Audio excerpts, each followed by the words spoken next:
On the morning of June 6th, 1944, 29 American Sherman tanks rolled down the ramps of their landing craft into the choppy waters of the English Channel. Within minutes, 27 of them had vanished beneath the waves, not from German shellfire, not from mines, but from 6-foot swells that overwhelmed a canvas screen never designed for anything rougher than a calm harbor. By the time the sun set on Omaha Beach, dozens of America's most advanced armored vehicles were sitting on the seafloor, fully intact, never having fired a shot. This was not an isolated accident. Across the war's final 2 years, thousands of tanks would end up underwater, not through combat losses alone, but through a strange combination of bad engineering, brutal weather, military necessity, and, eventually, deliberate policy. The question worth asking is not simply how so many tanks ended up in the ocean, but why the world's most powerful militaries kept finding reasons to put them there again and again in completely different circumstances for completely different reasons. The story begins with an idea that seemed brilliant on paper. By 1943, Allied planners understood that any successful invasion of occupied Europe would require armor on the beaches within minutes of the first infantry wave, not hours later once engineers had cleared lanes for conventional landing craft. The solution, conceived by British engineer Nicholas Straussler, was the duplex drive tank, commonly called the DD tank. Engineers wrapped a standard Sherman in a canvas flotation screen supported by inflatable tubes, attached a propeller driven off the tank's own engine, and effectively turned a 33-ton armored vehicle into a swimming tank. In calm water, the system worked. The screen displaced enough water to keep the tank afloat. The propeller pushed it forward at a slow but steady pace, and crews could lower the screen and fight normally the moment they reached the beach. Training exercises throughout early 1944 reinforced this confidence. Units that practiced in sheltered waters off England lost remarkably few tanks. The technology seemed proven. The timeline was unforgiving, and naval and army planners alike built D-Day's entire fire support plan around hundreds of DD tanks swimming ashore independently, arriving just minutes before the infantry to suppress German defenses. Reality intervened on the morning of the invasion. Weather conditions had deteriorated since the original invasion date, pushing wind and sea conditions well beyond what the DD tanks had been designed to handle. The system carried a hard limit of Force 3 conditions, but D-Day's seas reached Force 4 and beyond, with waves cresting at 6 feet rather than the 1 foot the canvas screens could tolerate. At Omaha Beach specifically, the consequences proved devastating. The 741st Tank Battalion launched 29 DD tanks roughly 5,000 yards from shore, and 27 sank within minutes, swamped as waves crashed over their flotation screens faster than bilge pumps could clear the water. Most crews escaped through the tank's hatches and were pulled from the channel by nearby landing craft, but the tanks themselves disappeared completely, leaving the infantry storming Omaha without the close armored support the entire battle plan depended on. The absence of these tanks is now considered one of several factors that made Omaha the bloodiest and most precarious beachhead of the entire invasion. Remarkably, the outcome elsewhere on the same day proved the technology was not inherently flawed, only badly suited to Omaha's particular conditions. On Sword Beach, where the swell was considerably calmer, 31 of 34 DD tanks launched by British forces reached the shore successfully. Utah Beach saw similarly strong results. The difference between triumph and catastrophe came down almost entirely to a few feet of wave height and a few degrees of wind angle. An unforgiving lesson in how thin the margin for amphibious engineering really was. The DD tanks lost at Omaha did not vanish from history entirely. For decades, their fate remained mostly a matter of survivor testimony and assumption, until a series of underwater archaeological surveys beginning around 2000 began locating the wrecks scattered across the seafloor off Normandy. Researchers from the Institute of Nautical Archaeology, working with naval historians, identified the resting places of 19 sunken DD tanks at Omaha alone, some less than 1,000 meters from the beach itself, far closer than the original accounts had suggested. These surveys revealed that several tanks had drifted sideways into the waves as their landing craft lost position, exposing the flotation screens to forces they were never built to withstand. The wrecks remain there today, 80 years later, steel hulls slowly dissolving into the seabed of the English Channel, monuments to an idea that worked everywhere except the one place it was needed most. Normandy was not the only theater where armor ended up underwater through misfortune rather than enemy action. Across the Pacific, American amphibious doctrine relied on landing craft delivering tanks directly onto beaches fronted by coral reefs, shallow lagoons, and unpredictable surf conditions that bore little resemblance to European coastlines.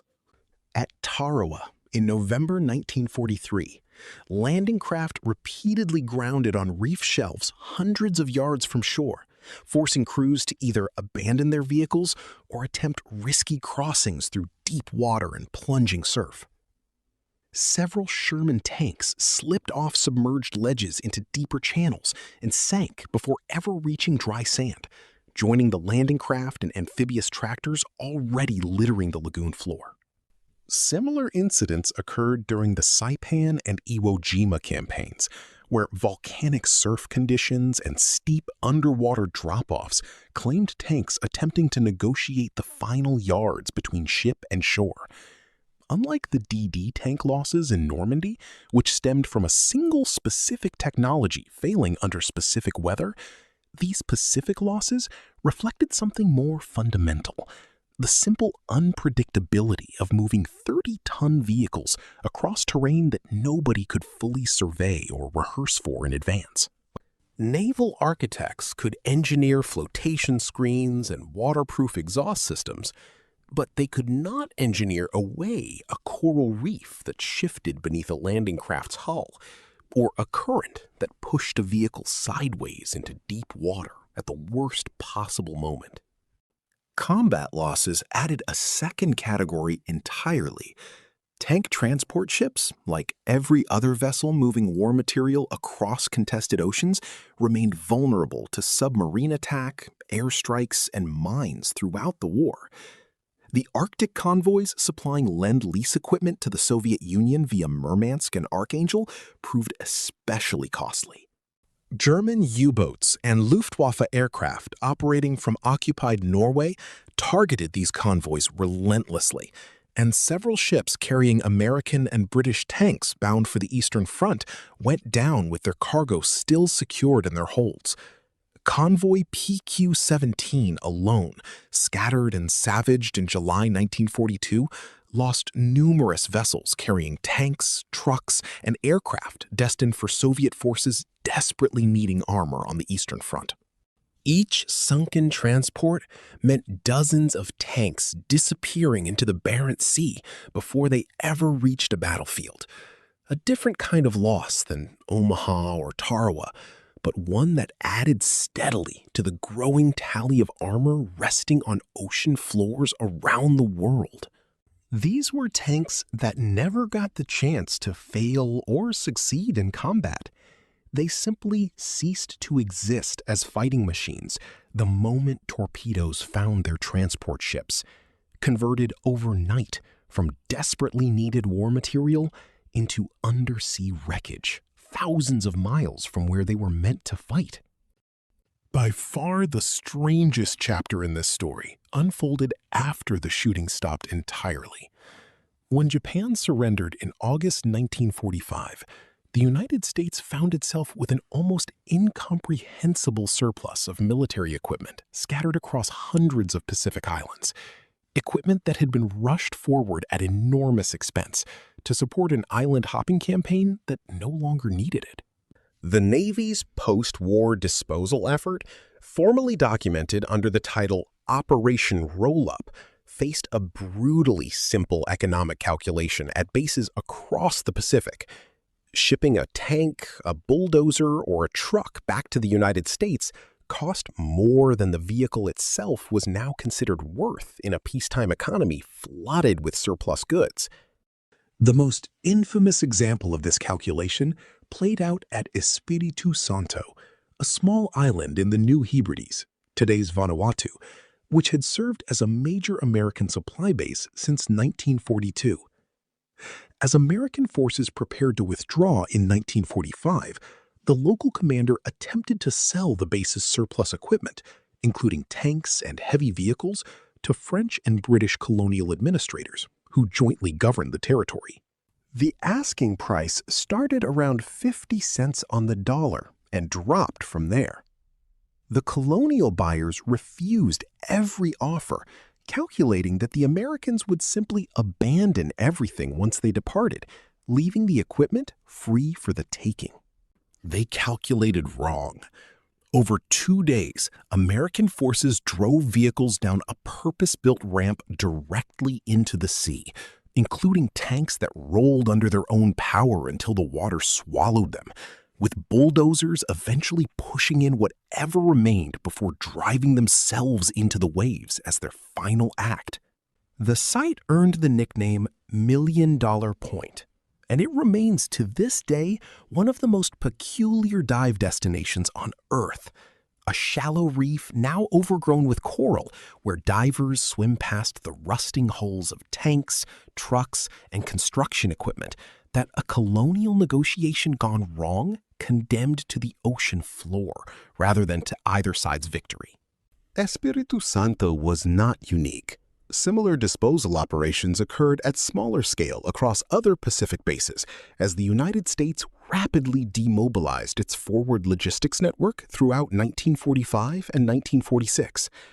Equipment that could not be sold, donated, or economically shipped home faced the same fate, pushed into lagoons and offshore waters near dozens of former forward bases. Naval planners justified these decisions through straightforward accounting. Storage, maintenance, and transport all carried ongoing costs that scrapping or dumping eliminated immediately. Manufacturers, meanwhile, had little appetite for surplus government equipment flooding civilian markets and undercutting post-war production, adding a commercial pressure that reinforced the military's own logistical calculations. The wartime urgency that had justified building and shipping this equipment in unprecedented quantities evaporated overnight, replaced by a peacetime logic that valued disposal speed over salvage value, treating multi-million-dollar arsenals as liabilities the moment the fighting ended. The numbers involved across all these categories remain difficult to pin down with full precision, since neither combat losses, accidental sinkings, nor post-war dumping operations were tracked with anything resembling a unified ledger. Naval historians estimate that several hundred tanks rest on the floor of the English Channel and the waters off Pacific invasion beaches combined, the product of failed amphibious technology and unpredictable surf conditions. Convoy losses on the Arctic and Atlantic routes likely account for additional tanks numbering well into the hundreds, each one a casualty of submarine warfare rather than land combat. Post-war disposal operations, less precisely documented but described in surviving military reports, likely accounted for the largest category by sheer volume, with thousands of vehicles across all types, tanks included, pushed into Pacific waters during the chaotic and cost-conscious demobilization of 1945 through 1947. Taken together, these figures suggest that more armored vehicles ended up underwater through accident, transport loss, and deliberate disposal than most popular accounts of the war ever acknowledge. A hidden inventory scattered across ocean floors from the English Channel to the Barents Sea to the lagoons of the South Pacific. The DD tank program itself did not end with Omaha's failure. Allied commanders, having watched the technology succeed brilliantly on 3 beaches and fail catastrophically on a 4th, refined their launch procedures for subsequent operations rather than abandoning swimming tanks altogether. Later amphibious assaults in the Mediterranean and the Pacific incorporated stricter sea state limits before commanders would authorize a launch, along with closer escort by control vessels meant to keep landing craft from drifting broadside into the swell, the precise failure that had doomed so many tanks off Omaha. The lesson had been paid for in steel and lives, and naval planners absorbed it quickly. Yet the underlying vulnerability never fully disappeared. Any system that depended on a thin canvas screen holding back the open ocean carried an irreducible risk, one that no amount of procedural caution could entirely eliminate. Post-war evaluations of the DD program concluded that the concept had genuine tactical value under the right conditions, but that its narrow operational window made it a gamble every single time commanders chose to use it, a gamble that paid off on most beaches and ended in disaster on the one that mattered most for the American advance inland.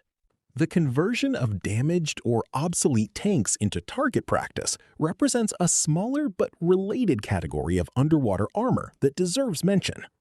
Both during and after the war, navies occasionally used decommissioned tanks and other armored vehicles as gunnery targets in coastal waters, towing hulks out to sea before sinking them with naval gunfire to test ammunition performance or train crews. These deliberate sinkings differ from the combat losses and disposal dumps described above in one important respect. The vehicles involved were typically already considered unsalvageable or obsolete before they ever touched water, making their underwater fate less a story of waste than of a final, modest use for equipment that had already outlived its usefulness. Even so, they add another small layer to the broader pattern, one more route by which armored vehicles built for land warfare ended up permanently settled on the ocean floor. What makes this story worth revisiting 8 decades later is not simply the scale of loss, but what it reveals about the gap between wartime urgency and peacetime value.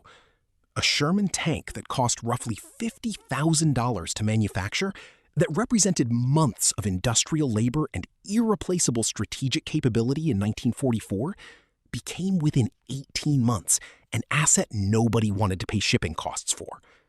The DD tanks lost at Omaha Beach represented a calculated risk that some commanders had voiced doubts about beforehand, yet that risk had been judged acceptable against the alternative of landing infantry with no armored support whatsoever. The tanks lost off Tarawa and Saipan represented the unavoidable friction of amphibious warfare against terrain that no amount of planning could fully predict.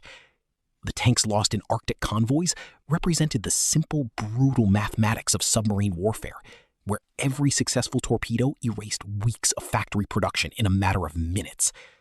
And the tanks pushed into the waters off Espiritu Santo represented something altogether different, a rational economic decision that nonetheless meant deliberately destroying equipment that had been built, shipped, and maintained at enormous cost only months before. Divers visiting Million Dollar Point today can still see the outlines of these decisions preserved in coral-encrusted steel, tank treads, and engine blocks, now serving as artificial reef structure for tropical fish that never witnessed the urgency that put them there. The wrecks off Normandy lie in considerably less hospitable conditions, scattered across a cold and often murky seafloor where only specialized survey teams have mapped their positions in any detail. Together, these scattered underwater sites, separated by thousands of miles and entirely different circumstances, tell a single consistent story about industrial warfare. Equipment built at staggering expense and urgency can become worthless within months once the strategic context that justifies its existence disappears. The thousands of tanks resting on ocean floors around the world today are not primarily a story about combat, though combat claimed some of them. They are a story about how quickly value collapses once a war ends, and how readily militaries facing that collapse chose the ocean floor over the cost of bringing equipment home.